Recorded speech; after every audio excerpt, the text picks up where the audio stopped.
આ જોઉં છું એટલે માફ કરજો, તમારો નાનો ભાઈ છું, દીકરો છું, અને આપ સૌને પણ કહું છું કે રાવણની રાજનીતિ વાંચજો. રાવણને જ્યારે માર્યા પછી રામે એમ કીધું હતું લક્ષ્મણને કે રાજનીતિ શીખવી હોય તો આપણે તો એના સામે લડ્યા છો, પણ રાજનીતિ રાવણ પાસે શીખવી પડે. રાવણ પાસે સલાહ લીધી અને લક્ષ્મણ ગયા અને રાવણને કીધું તમારી રાજનીતિ શીખવા આવ્યો છું.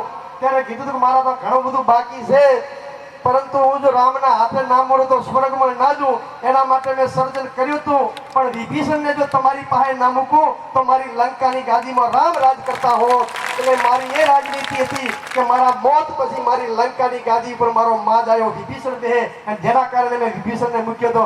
એટલે બધાય રાવણ જેવું વિચારજો કે જ્યારે સત્તાની વાત આવે કે રબારીનો દીકરો બેહે. આપણા કદાચ તો પતન કરવા આવતો હોય તો આપણી જગ્યાએ બીજો રબારી સેટ કરી દેવી. રાવણની રાજનીતિ આપશો યુવાનો પણ વાંચતો એવી વિનંતી કરું છું.